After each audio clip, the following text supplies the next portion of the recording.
Hi Aquarius, how are you? Welcome to Tarot King. This is your weekly tarot reading, weekly tarot predictions for 22 November to 28 November. Your overall energies, overall look, your health, your career and your love life relationship. Let's see.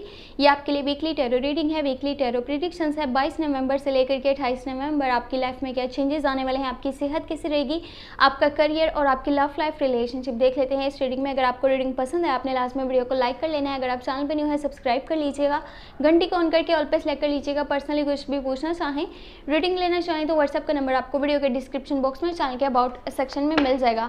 बाकी नवंबर की monthly love tarot readings channel पे upload हो चुकी हैं, आपने अभी तक नहीं वॉच करी तो लास्ट में आपने कर लेनी है। एक तो इस वीडियो के डिस्क्रिप्शन बॉक्स में आपको लिंक मिल जाएगा, दूसरा आप चाहें तो चैनल पे प्लेलिस्ट को भी चेक कर सकते हैं। तो देख लेते हैं ये हफ्ता आपके लिए कैसा रहेगा, जो कि है 22 नवंबर से 28 नवंबर। First you have 10 of wands, then you have 5 of swords, 4 of pentacles, यहाँ पर है page of cups, ace of cups, nice, temperance का कार्ड है and last you have 5 of pentacles. आपकी लाइफ बहुत ज़्यादा बिजी हो जाएगी 22 नवंबर से। 22 नवंबर से आपका शेड्यूल, आपकी रूटीन पहले से ज़्यादा बिजी हो जाएगी। आपके ऊपर ओवरलोड है, ओवरबर्डन है, काम का बहुत ज़्यादा बोझ बन जाएगा। और ये हो क्यों रहा है? ये हो इसलिए रहा है आपकी लाइफ पहले बहुत अच्छे ट्रैक पे जा रही है, लेकिन कुछ लोग हैं जो आपको कहते हैं आपसे ये नहीं हो पाएगा तो आपसे वो नहीं हो पाएगा। आप उन लोगों की बातों में आ करके अपने मेन गोल्स, मेन जो आपके ड्रीम्स हैं, जो आप लाइफ में करना चाहते हो, उस तरफ से अपना ध्यान हटा करके छोटे छोटे टास्क के पीछे लग जाते हो कि मैं ये भी कर लूँगा, मैं वो भी कर लूँगा। और इस चीज़ से आपकी सेहत के बहुत सारे मसले मसाइल आपके सामने आ सकते हैं। एक तो मेंटली आप काफ़ी टेंशन में रहेंगे, आप स्ट्रेस में रहेंगे, आप काफ़ी परेशान रहेंगे, आपकी सेहत ख़राब पड़ सकती है। ये कीजिएगा कि लोगों की बातों में आपने बिल्कुल नहीं आना और आपका ये जो रूड बिहेवियर है इसको थोड़ा सा कम कीजिएगा। ये रूडनेस आपने कम करनी है, नहीं दिखानी, हर जगह पे अपने ओपिनियन नहीं देने, वरना बहुत से लोग आपके दुश्मन बन सकते हैं। और ख़ास तौर पर जिमिनाई, लिब्रा एंड एक्वेरियस, इन लोगों के आगे अपने ओपिनियंस देना, जजमेंट पास करना अच्छा नहीं रहेगा। हर जगह पर अपनी बात रखना ये ज़रूरी नहीं है, अपने वर्ड्स पर बहुत ज़्यादा फोकस कीजिएगा। अब आपकी लव लाइफ की बात कर लें तो यहाँ पर रिकन्सिलेशन के चांसेस हैं। अगर आप डी अटैचमेंट में हो, नो कॉन्टैक्ट वाली सिचुएशन में हो, आपके पार्टनर आपके पास वापस आना चाहते हैं, क्योंकि यहाँ पर हमारे पास एस ऑफ कप्स का कार्ड है। रिकन्सिलेशन, रीयूनियन होने वाली है, वो पर्सन आपकी लाइफ में वापस आने वाला है। उसके इमोशंस, उसकी फीलिंग्स ओवर कंट्रोल हैं, वो अपनी फीलिंग्स को अब छुपा करके नहीं रख सकता, वो आपके पास वापस आना चाहता है, दोबारा से रिलेशनशिप को बनाना चाहता है।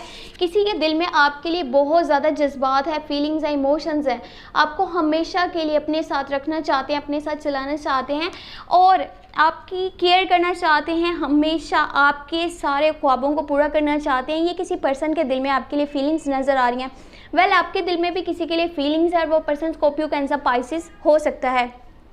अगर आप किसी ऐसे पर्सन के साथ डील करे हो जो कि कैप्रिकॉर्न, विर्गो या टॉरस है, तो उस पर्सन से आपको मदद भी मिल सकती है, सपोर्ट भी मिल सकता है आपके करियर वाली साइड पे, आपकी फाइनेंशियल पोजीशन वाली साइड पे। लेकिन ये कीजिएगा, अगर अभी के टाइम में कोई भी आपसे फाइनेंशियली सपोर्ट मांगता है, कोई आकर के आपसे उधारे पैसे मांगता है, तो मत दीजिएगा, चाहे आप थोड़े सेल्फिश ही क्यों नहीं नज़र आ रहे, क्योंकि आप जिसको भी पैसे देंगे उससे वापस आपको नहीं मिलेंगे, या एक बहुत लंबे अरसे के बाद वो पैसे आपको वापस मिलने के चांसेस हैं। मनी से रिलेटेड अगर इस हफ्ते की बात करी जाए तो अच्छा नहीं है। कहीं पे भी इन्वेस्टमेंट्स मत कीजिएगा, कहीं पे पैसे नहीं लगाने, कुछ खरीदना नहीं है जो कि आपके मतलब के ज़रूरत का ना हो, आपकी ख्वाहिश है, अभी उसको साइड पे रख दीजिए, ये सही टाइम नहीं है। अगर आप बिजनेस पर्सन हैं तो ना तो कोई न्यू इन्वेस्टमेंट्स करनी है, ना कोई न्यू स्टेप लेने हैं, ना कोई न्यू रिस्क लेना है। अगर आप जॉब पर्सन है, जॉब को छोड़ने की गलती मत कीजिएगा, तब्दील नहीं करना। ये ना हो कि आगे आने वाला टाइम आपके लिए कुछ मुश्किलात लेकर के आए, मनी से रिलेटेड प्रॉब्लम्स आपके सामने आए, तो ऐसा कीजिए, अभी से कुछ प्लान्स बना करके रखिए और पैसों को सेव करके रखिएगा, ताकि आने वाले दिन में अगर कोई प्रॉब्लम सामने आती भी है तो आप खुद से डील कर पाएँ, किसी के आगे आपको हाथ नहीं फैलाने पड़े, किसी से आपको मदद नहीं मांगनी पड़े, क्योंकि अभी से प्लान करके रखना, हर चीज़ को मैनेज करना आपके लिए बहुत ज़्यादा इंपॉर्टेंट है। टेम्परेस का कार्ड है। 22 से लेकर के 28 नवंबर के बीच में आपके घर का माहौल बहुत अच्छा रहेगा। घर के लोगों के साथ आपका रिश्ता बहुत मजबूत बनेगा और पहले से ज़्यादा अच्छा रहेगा, क्योंकि जो भी कॉन्फ्लिक्ट्स पिछले दिनों चल रहे थे, मिसअंडरस्टैंडिंग थी, वो सारी की सारी क्लियर हो जाएंगी और अपने लोगों के साथ आप एक क्वालिटी टाइम स्पेंड करने वाले हो और बहुत सी चीज़ों को इंजॉय करने वाले हो, सेलिब्रेट करने वाले हो। इमोशनली ये हफ्ता आपका बहुत अच्छा रहेगा। करियर वाली साइड की बात करी जाए तो कुछ प्रॉब्लम्स आ सकती हैं। सेहत का भी खास तौर पे आपने ध्यान रखना है, क्योंकि हेल्थ के कुछ इश्यूज सामने आ सकते हैं आपके 22 नवंबर से लेकर के 28 नवंबर के बीच में। तो ये थी इस हफ्ते की टैरो गाइडेंस, टैरो रीडिंग। अगर आपको वीडियो पसंद आई हो तो लास्ट में वीडियो को लाइक कर लीजिएगा, चैनल पे न्यू है सब्सक्राइब कर लीजिएगा, घंटी को ऑन करके ऑल पे सेलेक्ट कर लीजिएगा। पर्सनली कुछ भी पूछना चाहें, रीडिंग लेना चाहें तो व्हाट्सएप का नंबर आपको वीडियो के डिस्क्रिप्शन बॉक्स में, चैनल के अबाउट सेक्शन में मिल जाएगा। अपना बहुत सारा ख्याल रखिएगा।